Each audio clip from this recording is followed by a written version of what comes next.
भारत का एक ऐसा राज्य जो कभी अंग्रेजों का गुलाम नहीं बना। अंग्रेजों ने लगभग पूरे भारत पर राज किया, लेकिन अंग्रेज गोवा को अपने अधीन नहीं ले सके और उस पर अपना शासन नहीं चला सके। उस समय गोवा पर पुर्तगालियों का राज था।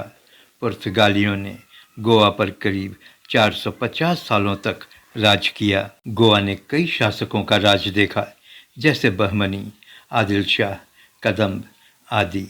और उसके बाद पुर्तगाली यहाँ आए। पुर्तगाली यहाँ अंग्रेज़ों से पहले पहुँचे थे और उन्होंने गोवा पर अपना कब्जा जमा लिया। वैसे समय समय पर पुर्तगालियों के खिलाफ कई विद्रोह हुए। 1575 में इनके खिलाफ सबसे बड़ा विद्रोह कुनकोलिम में हुआ था। इस विद्रोह को देसाई का विद्रोह कहा जाता है। पुर्तगाली यहाँ व्यापारी बनकर आए थे, लेकिन उन्होंने गोवा पर अपना कब्जा जमा लिया और उन्होंने गोवा पर 450 साल तक शासन किया। गोवा का इतिहास काफ़ी दिलचस्प है। इसका इतिहास पौराणिक काल से है। इसे भगवान परशुराम की भूमि कहा जाता है। कहा जाता है कि इस पूरे इलाके में पानी था। परशुराम ने तीर चलाकर पानी को एक ओर कर दिया और जमीन को एक और इस तरह से गोवा की उत्पत्ति हुई। गोवा राज्य की राजधानी का इतिहास भी काफ़ी रोचक है।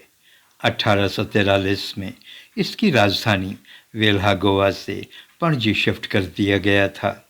15 अगस्त 1947 में भारत को अंग्रेज़ों से आज़ादी मिलने के बाद जब पुर्तगालियों ने गोवा छोड़ने से इनकार किया, तो 19 दिसंबर 1961 को भारतीय सेना ने ऑपरेशन विजय के तहत गोवा को मुक्त कराया। गोवा का स्वतंत्रता संग्राम लंबा था।